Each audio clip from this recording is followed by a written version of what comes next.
हिंदुस्तान के उत्तर प्रदेश का काशी नगर, जिसे आज वाराणसी के नाम से जाना जाता है, इस शहर में विक्रमी संवत 1455 ज्येष्ठ मास की पूर्णिमा को ब्रह्म मुहूर्त में एक अलौकिक शक्ति लहरतारा नामक एक तालाब पर प्रकट होती है।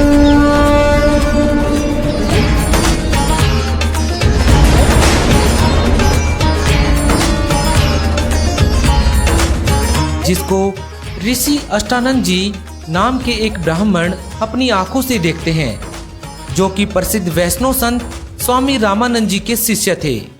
कलयुग में पहली बार ऐसा हुआ कि जब कोई शक्ति बगैर किसी माता के गर्भ के इस संसार में प्रकट हुई। जी हाँ, वह शक्ति कोई और नहीं स्वयं कबीर साहिब जी हैं, जिनके बारे में हिंदुस्तान में लाखों लोगों के अलग अलग मत हो सकते हैं, लेकिन सच्चाई क्या है इसे जानने के लिए हमारी टीम ने काशी शहर का दौरा किया और जो तथ्य निकलकर सामने आए वो आपको हैरान कर देंगे। हम आपको इस वीडियो में विस्तार से बताएंगे कि जिस कबीर को एक कवि के तौर पर, एक संत के तौर पर या एक भगत के तौर पर जानते हैं, वह सही मायनों में पूर्ण परमात्मा है। जी हाँ, इस बात का दावा केवल हमारी टीम ही नहीं बल्कि सभी धर्मों के सतग्रंथ भी करते हैं, जो हमारे घरों में पूजनीय हैं, आदरणीय हैं। चाहे हिंदू धर्म की पवित्र वेद हो या मुसलमान धर्म की पवित्र कुरान, ईसाई धर्म की पवित्र बाइबल हो या सिख धर्म का पवित्र गुरु ग्रंथ साहिब। इसके अलावा हिंदुस्तान के नामी संत महात्माओं ने भी कबीर साहिब जी के बारे में अपनी अपनी वाणियों में विस्तार से बताया है। आज हम आपको काशी शहर का दौरा करवाएंगे और वहां के लोगों से भी रूबरू करवाएंगे। तो देखिए काशी शहर के लोगों का कबीर साहिब जी के बारे में क्या कहना है।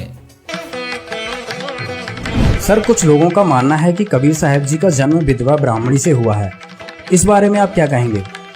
हम लोग बीजक जो पढ़ते हैं तो एक तालाब दिखाया गया, किसी तालाब में उनकी पैदाइश हुआ और वहाँ से नीरू और नीमा लेके इसी मठ में उनको लालन पालन किए, ज्ञान लिए कबीर चौरा से। सर, जो बच्चों का पाठ्यक्रम है उसमें जो कबीर जी का जीवन परिचय आता है उसमें लिखा हुआ है कि कबीर जी का जन्म विधवा ब्राह्मणी से हुआ है। इस बात में कितनी सच्चाई है? आपसे पहले ही कह चुके हैं, कुछ लोग लिख देते हैं कि दंती है कि विधवा ब्राह्मणी के घर में, लेकिन किसी ने तो देखा नहीं था। यहाँ तो इतिहास तो सब लिख दिए हैं, लेकिन हम लोग मानने के लिए इसको तैयार नहीं है। लोगों का मानना है कि कबीर जी का जो जन्म हुआ एक विधवा ब्राह्मणी के गर्भ से हुआ। इस बात में कितनी सच्चाई है? अब ये तो नहीं, फूलों में हम बताते रहे, फूलों में पैदा हुए, फूलों में समाप्त हो गए। तो यहाँ पर कबीर साहब का प्राकट्य स्थल है और यहीं पर वो आकर उनके माता पिता लाकर यहीं रहते थे। और ये उस समय का प्राचीन मंदिर है जो उस समय भी विद्यमान थे। यहाँ पर आश्रम, उस समय अष्टानंद करके यहाँ एक ऋषि हुआ करते थे जी, वो इसके आश्रम है और ये मंदिर वो प्राचीन है। और ये आप देखेंगे पूरा तालाब है, ये लहरताल, ये गंगा और वर्णा 80 यानी कि ये और लहरतारा के जो तीनों चारों के बीच में जो है वो काशी है। जब लहर गंगा जी अपने पूरे लहर देखते थे बरसात में, तो ये पूरे भरा हुआ स्थल होता था। सर, हमारी किताबों में कबीर साहिब जी का जीवन परिचय आता है जिसमें लिखा हुआ है कि कबीर जी का जन्म जो विधवा ब्राह्मणी के गर्भ से हुआ है। इस बारे में आप क्या कहेंगे?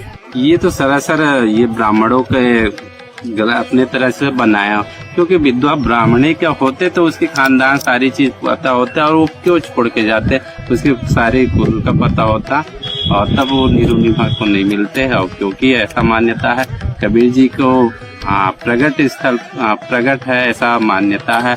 और उनकी लास्ट में भी वही स्थिति है कि कमल के फूल में मिले और लास्ट में भी कमल हो गया, जो उनकी डेड बॉडी नहीं मिला जब काशी छोड़कर उन्होंने मगहर अपना, ऐसा मान्यता था कि मगहर में मरने से गधा होते हैं और काशी में मरने से मुक्ति होते हैं। तो कबीर जी ने उन्होंने इस भ्रम को तोड़ने के लिए काशी छोड़कर मगहर गया और उन्होंने अपने शरीर वहीं छोड़े, तो वहाँ भी उनकी डेड बॉडी नहीं मिली, उसकी जगह भी फूल मिले और जो फूल और चादर मिले तो फूल का मंदिर बनाया गया और वहाँ के जो मुसलमान शासक बिजली खां पटा उन्होंने मजार बनाया और वहीं से कुछ फूल लाकर जहाँ कबीर जी रहा करते थे वहाँ पर एक समाधि दिया गया। यहाँ पर ही ये जो अष्टानंद का विवरण आता है कि जब कबीर जी प्रकट हुए थे तो अष्टानंद को एक प्रकाश दिखा था, तो वो अष्टानंद जी यहीं पर बैठे तपस्या कर रहे थे। आज भी उनकी यहाँ पे अष्टानंद की, ये आप सामने देखिए, ये उनकी समाधि बनाई गई है। यहाँ से जो उनसे हम जानेंगे। सर, अष्टानंद के बारे में क्या बताएंगे आप? अष्टानंद जी उस समय जो ऐसा मान्यता थे कबीर जी को देखते थे, वो उसकी एक तरह संरक्षक थे और वो यहाँ पर बैठते थे और बाद में उनकी ये समाधि यहाँ पर दिया गया। उस समय भी ये आश्रम हुआ करते थे। कबीर जी जब प्रकट हुए थे तो उन्होंने उन आंखों से देखा हुआ था, इस चीज का प्रमाण? हाँ जी, उन्होंने देखा था कि कुछ प्रकाश आया, फिर बाद में उनको नीरू नीमा को मिला तब भी पता चला। तो यहाँ पर दोस्तों अभी दिखाया ये अष्टानंद की यहाँ पे समाधि बनी हुई है। तो जो इतिहास में 600 साल पुराना इतिहास है, कोई ज्यादा लाखों वर्ष पुराना इतिहास नहीं है जिसको ना माना जाए। इस सब एक चीज सिद्ध हो गया, ग्राउंड रिपोर्ट आपको दिखाई, इस पे स्पष्ट हो गया कि कबीर जी सशरीर प्रकट हुए थे। यहाँ के जो लोग हैं इनको मूल जानकारी है कि कबीर जी का किसी भी माता पिता से उनका जन्म नहीं हुआ था, वो सशरीर प्रकट हुए थे। तालाब से किनारे से यहाँ पे नीरुनिमा लेके आए थे। उनकी यादगार में यहाँ पे वीर सिंह बघेल ने ये यादगार बनाई और इसी स्थान पर यहाँ पर अष्टानंद, जब कबीर जी का प्रकट हुआ, जब आसमान से प्रकाश का गोला एक आया तो अष्टानंद ने देखा था, तो यहाँ पे अष्टानंद की एक समाधि बनी हुई है। काशी नगर का दौरा करने के बाद हमारी टीम उस स्थान पर पहुँचती है जिसे मगहर के नाम से जाना जाता है। उत्तर प्रदेश में स्थित मगहर स्थान इस बात का साक्षी है कि कबीर साहब जी सह शरीर सतलोक वापस चले गए। उनके शरीर के स्थान पर सुगंधित फूल ही मिले। यह अपने आप में सबसे महत्वपूर्ण बात है कि कबीर साहब जी सह शरीर सतलोक गए। यह केवल पूर्ण परमात्मा की लीलाओं में शामिल है। जी हाँ, केवल पूर्ण परमात्मा ही सह शरीर पृथ्वी पर आते हैं और सह शरीर अपने निज लोक सतलोक वापस चले जाते हैं। जो आप देख रहे हैं यह वह यादगार है जो उस समय के तत्कालीन राजा वीर सिंह बघेल और बिजली खान पठान, इन दोनों राजाओं ने कबीर साहब जी के शरीर के स्थान पर जो सुगंधित फूल मिले उनको आधा आधा बांटकर यहाँ पर यादगार के तौर पर यह 2 इमारतें बनवाईं, जिन्हें आप देख रहे हैं। ये वो जगह है जहाँ से कबीर साहिब जी सशरीर सतलोक चले गए थे और उनके शरीर के स्थान पर फूल मिले थे। कबीर साहिब जी द्वारा दी गई मानवता की शिक्षा को सिरोधार्य करके हिंदू और मुसलमानों से उन फूलों को आधा आधा बांट लिया। यहाँ हिंदुओं ने यादगार के रूप में मंदिर बनवा दिया और मुसलमानों ने ये मस्जिद। काशी और मगहर की यात्रा के बाद तथा इतिहास के प्रमाणों को देखते हुए स्पष्ट हो जाता है कि कबीर साहिब जी का न जन्म हुआ और न ही मृत्यु। सशरीर सतलोक से आए थे और सशरीर सतलोक चले गए। यह सब देखने के बाद हम और हमारी टीम ने एक ऐसे शहर का दौरा किया जिसको भरूच के नाम से जाना जाता है। यह भरूच गुजरात के एक शहर में स्थित है। नमस्कार दोस्तों, अभी हम खड़े हैं नर्मदा तट पे, जो कि भरूच डिस्ट्रिक्ट में है। जैसा कि हम आपको बताएंगे अभी कि हम जो जीव दत्ता एक भक्त हुए हैं, उन्होंने कबीर साहब की जब परीक्षा ली थी तो यहाँ पर एक वट वृक्ष विशाल बन गया था। तो यहाँ पे कुछ लोकल लोग भी आए, उनसे भी पूरी जानकारी लेंगे। अभी आप ये देख रहे हैं, ये बढ़ी हुई विशाल नर्मदा नदी है। नर्मदा नदी के पार करते हुए जो कबीर वट वृक्ष है वो हम आपको दिखाएंगे। सर, क्या नाम है आपका? पंकज दास। सर, कहाँ रहते हैं आप? भरूच में। सर, जो कहते हैं कि कबीर साहब का यहाँ पे एक वट वृक्ष है, तो इसकी क्या पूरी डिटेल है, बताएं। यहाँ कबीर साहब जीवा और दत्ता 2 ब्राह्मण थे। कबीर साहब की परीक्षा ली थी कि अच्छा गुरु कौन है, बढ़िया गुरु कौन है कि जो हमारा जीवन हम उद्धार हो जावे। इसलिए परीक्षा में कबीर साहब को सब गुरुओं की सेवा की, फिर भी नहीं मिला और निहत्था हो गए कि इस जीवन का क्या मतलब है। और बाद में परमात्मा को पता चला कि जीवा और दत्ता को नाम के कोई 2 शिष्य है, उसको गुरु की आवश्यकता है। इसलिए वो कबीर साहब खुद आए और गुरु और जीवा और दत्ता दोनों ने कबीर साहब को सेवा की। और बाद में जो वट सूखी डाली थी उसके चरण रत धोने से हरी हो गई।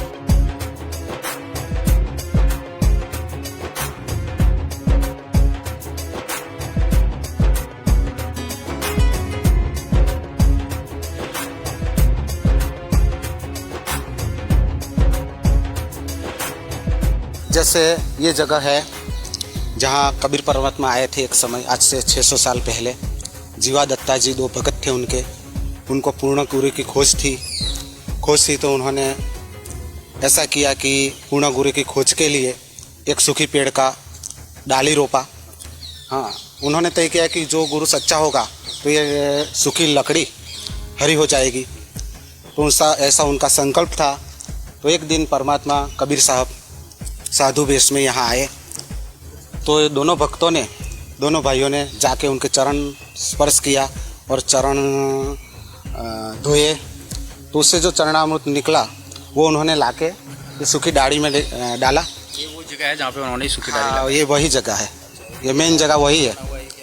ये साथ में जो बना हुआ है तो ये है कबीर साहब जो संत रूप में आए थे वो यहाँ बैठते थे। आज उनके निशानी रूप में चरण पादुका यहाँ है। ये चरण पादुका ओरिजिनल है या कैसी पता नहीं, लेकिन है चरण पादुका। यहाँ पर हमने वास्तव में वो देखा जो कबीर साहब जी की लीलाओं में पढ़ा था कि जीव दत्ता नाम के दो ऐसे भाई जिन्होंने सच्चे संत की परीक्षा लेने के लिए एक सूखी टहनी को अपने आंगन में लगाया और हिंदुस्तान के जितने भी संत, पीर, धर्मगुरु, महामंडलेश्वर थे, सभी का चरणामृत लेकर उस सूखी टहनी की तली में डालने लगे। उनका मानना था कि जिस भी संत के चरणामृत से यह सूखी डाली हरी हो जाएगी तो वे मान लेंगे कि वह पूर्ण संत है। लेकिन तमाम शंकराचार्यों, धर्मगुरुओं, मंडलेश्वरों, तमाम संतों के चरणामृत डालने के बाद भी जब टहनी हरी नहीं हुई तब वह निराश हो जाते हैं। उसके बाद जब वो दोनों भाई अपने घर में बैठे होते हैं तब कबीर साहब जी वहाँ घर की गली में प्रकट होते हैं। कबीर साहब जी को संत रूप में देखकर दोनों भाइयों का उत्साह बढ़ जाता है और कबीर साहब जी को अपने घर पर बुलाते हैं, उनका चरणामृत लेते हैं, जिसे उस सूखी टहनी की तली में डालते हैं। तो देखते ही देखते सूखी टहनी हरी हो जाती है और उस पर छोटे छोटे पत्ते निकल आते हैं। वह वृक्ष आज भी विद्यमान है और जो आप सामने देख रहे हैं यह वही वृक्ष है जो 12 एकड़ से भी ज्यादा जगह में फैला हुआ है। यह वृक्ष हिंदुस्तान ही नहीं बल्कि पूरी दुनिया में एकमात्र ऐसा वृक्ष है जो इतनी लंबाई और क्षेत्र में फैला हुआ है और आज भी ज्यों की त्यों उस स्थान पर है। ऐसी लीलाओं को देखने के बाद यह विश्वास हो जाना लाजमी है कि कबीर साहब जी ही पूर्ण परमात्मा हैं। इस तरह हिंदुस्तान में बहुत सारी ऐसी यादगारें हैं जिनको कबीर साहब जी की लीलाओं के तौर पर देखा जाता है। ऋग्वेद मंडल नंबर 9 और सूक्त नंबर 82, सूक्त नंबर 82 का अब हम नीचे आते हैं। मंत्र नंबर 1, सर्वोत्पादक प्रभु यानी सबकी उत्पत्ति करने वाला भगवान, प्रकाश रूप, तेजो में रूप वाला, उसका तेजो में शरीर है, सद्गुणों की वृष्टि करने वाला, पापों का नाश करने वाला, पापों को के हरण करने वाला, वह राजीव राजा के समान। ये राजीव राजा के, ये 269 पृष्ठ पर, ये 270 पर पढ़ाएंगे आपको, के समान दर्शनीय है, देखने जोगा दर्शनीय माने साकार, और वह पृथ्वी आदि लोक लोकांतरों के चारों ओर शब्दमान हो रहा है। वह वर्णीय पुरुष को जो दृढ़ भक्त है उसको पवित्र करता हुआ उसको प्राप्त होता है, मिलता है। जिस प्रकार विद्युत आकाशीय बिजली स्नेह वाले स्थानों को आधार बना के प्राप्त होता है। अच्छा, यहाँ देखना उसका उद्देश्य क्या है। ऋग्वेद मंडल नंबर 9 सूक्त नंबर 82 पर आ गई। हम पहला मंत्र पढ़ दिया, दूसरा और पढ़ाते हैं। हे परमात्मन, उपदेश करने की इच्छा से यानी ज्ञान देना आते हो, तत्व ज्ञान की इच्छा से आप महापुरुषों को प्राप्त होते हो और आप अत्यंत गतिशील पदार्थ के समान यानी बहुत तेज चलने वाले पदार्थ के समान हमारे आध्यात्मिक यज्ञ को प्राप्त होते हैं। आप कबीर देव हैं, आप कबीर देव हैं। जैसे ये देखिएगा 9 के 20 में कबीर देव लिखा स्पष्ट। ये देखिए ऋग्वेद मंडल नंबर 9 और सूक्त 20 का मंत्र 1, यहाँ स्पष्ट लिखा कबीर देव है, कबीर देव है, कबीर देव। जैसे यजुर्वेद ऐसे ही कबीर देव है। कबीर ऊपर है, देव है, कबीर परमेश्वर। वह कबीर, ये लिखना था, वह कबीर परमेश्वर है, वह कबीर परमेश्वर है। इतना इसका कवि का अर्थ मेधावी लिख दिया। कवि का अर्थ कहते कवि लिख दो, काव्यकार। मेधावी और सर्वज्ञ लिखने का अर्थ इसका अनर्थ कर रहे हैं। ये यहाँ लिखना था वो कबीर देव है कौन, सबका रक्षक है। विद्वानों की तृप्ति के लिए ज्ञान को देता है, बता, सहनशील है और संपूर्ण दुष्टों को संग्राम में तिरस्कृत करता है, यानी तत्व ज्ञान रूपी संग्राम में सबको हरा देता है। हम फिर आते हैं ऋग्वेद मंडल नंबर 9 के सूक्त नंबर 82 के मंत्र नंबर 2 पे। हे परमात्मन, उपदेश करने की इच्छा से आप महापुरुषों को प्राप्त होते हो और आप अत्यंत गतिशील पदार्थ के समान हमारे आध्यात्मिक यज्ञ को प्राप्त होते हैं। आप कबीर देव हैं, आप कबीर साहब हैं, शुद्ध स्वरूप हैं। हमारे पापों को दूर करके हे अमर परमात्मा, हे सो मन अमर परमात्मा, हे परमेश्वर, आप हमको सुख दें। पुणात्माओं, कबीर साहब कहा करते, नौ मन सूत उड़ जिया, ऋषि रहे झक मारे, सतगुरु ऐसा सुलझा दे भाई, उलझे ना दूजी बार। कि ये ऐसा ज्ञान सुलझा देगा सतगुरु, यानी सच्चा ज्ञान देने वाला आध्यात्मिक टीचर, उसको सतगुरु कहते हैं। सतगुरु परमात्मा स्वयं आते हैं, वो सतगुरु की भूमिका भी करते हैं, सब ब्रह्मांडों का संचालन भी वहीं बैठकर करते हैं। और उन्होंने अपने अमृतवाणी सच्चिदानंद घन ब्रह्म की वाणी लिपिबद्ध करवा कर चले गए। उसको समझने की भी सबके बस की बात नहीं। इन वेदों को नहीं समझ सके तो उस वेद ने कैसे समझ लेगा आम आदमी? हो तो एक तत्व ज्ञान है। तो इस दास को बुद्धि दे दी कबीर भगवान ने, परमेश्वर कबीर जी ने, और इस दास को एक सच्चे ज्ञान देने वाला गुरु बना दिया, सतगुरु। वैसे तो सतगुरु वही है, पर अपनी कृपा से इस दास को कहते हैं गुरु मेर करे तो काग ते हंस बना दे। हम तक काग थे और कौवे से हंस उन्होंने ही बनाए हैं सतगुरु ने। अब वो परमात्मा, उसका नाम और क्लियर किया है। अब देखना, इसी ऋग्वेद जो आर्य प्रतिनिधि सभा के द्वारा ही प्रकाशित है, उसी को हम पढ़ रहे हैं। ये यहाँ से प्रकाशित है, ये आपको पहले भी दिखाया था। बार बार ये दिखाना अनिवार्य है कि देखो भ्रमित ना कर दिया आपने कि वो अपने घर की बना रहा होगा। ऋग्वेद मंडल नंबर 9 सूक्त 96 पा गई बाम 96 पे। पहले 86 82 सूक्त पढ़ा था 9वें मंडल का। अभी 16वें श्लोक में कहा है 96 ऋग्वेद मंडल नंबर 9 सूक्त 96 मंत्र 16 में, गुहम माने गुप्त, रहस्य में, चारु माने श्रेष्ठ, नाम माने नाम। ये तो हम पढ़ सका आराम था।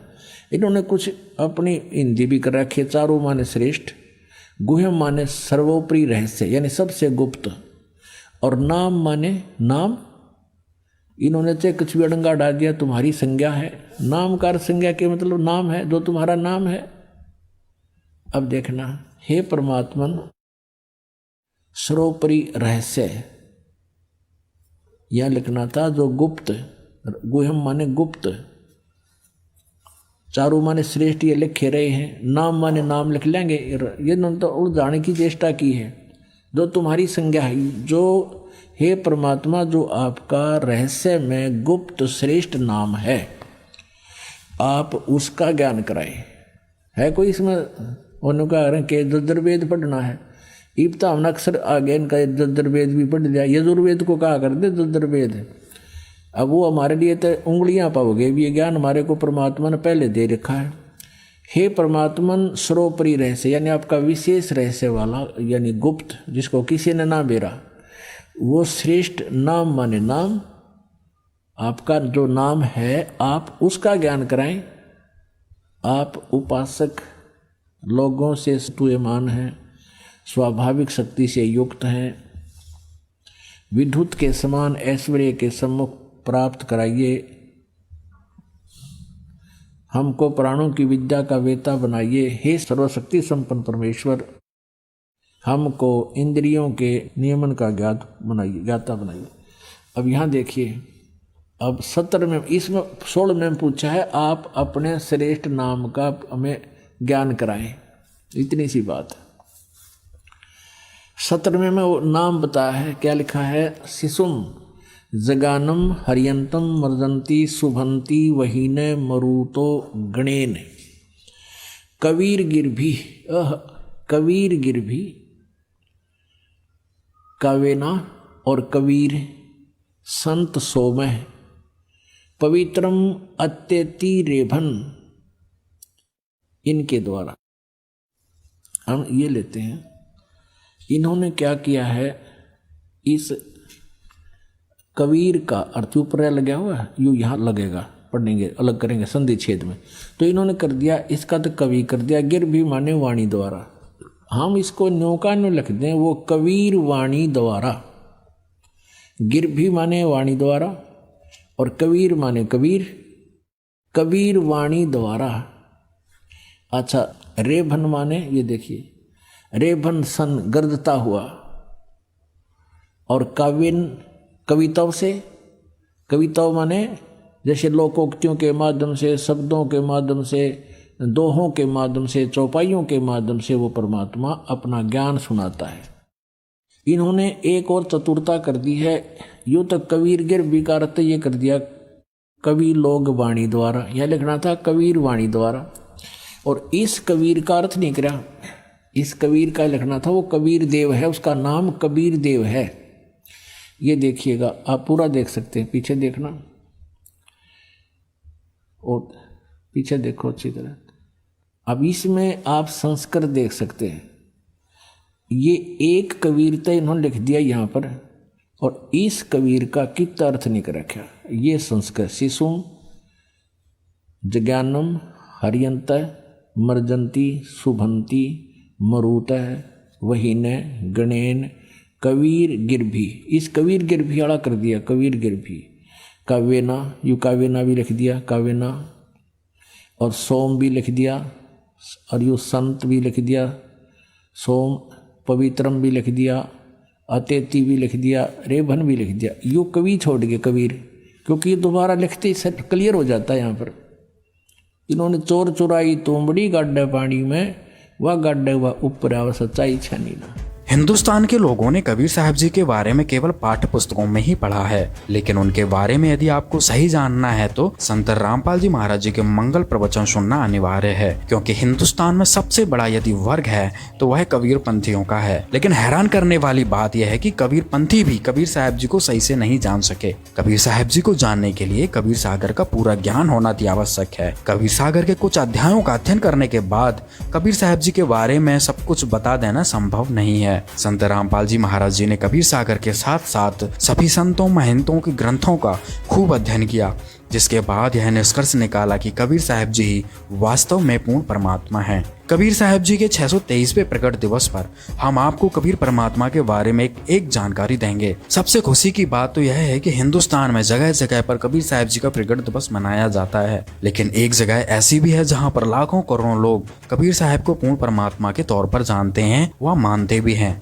और उनका प्रकट दिवस मनाते हैं। आपको यह नजारा दिखाएंगे कि कैसे संत रामपाल जी महाराज पूरे वर्ल्ड में लाखों करोड़ों लोगों के साथ कबीर साहब जी के प्रकट दिवस को मनाते हैं। किस तरह से कबीर साहब जी का भंडारा लगता है, लाखों करोड़ों लोग इस भंडारे में शिरकत करते हैं। सबसे खास बात यह है कि इस भंडारे में जो लोग शिरकत करते हैं वह किसी प्रकार का नशा नहीं करते। यह अपने आप में एक अद्भुत बात है। इस तरह का नजारा शायद आपको दुनिया में कहीं भी देखने को ना मिले। देश विदेश से लोग यहाँ पर आते हैं। सब तरह से यहाँ पर सुविधाओं का ध्यान रखते हुए बड़े पंडाल पर कबीर साहब जी का एक आसन लगाया जाता है। अपने आप में विश्व का सबसे बड़ा भंडारा कबीर साहब जी के प्रकट दिवस के रूप में उन्हीं के स्वरूप संत रामपाल जी महाराज जी के सानिध्य में हर वर्ष उनके प्रकट दिवस के उपलक्ष्य में लगता है।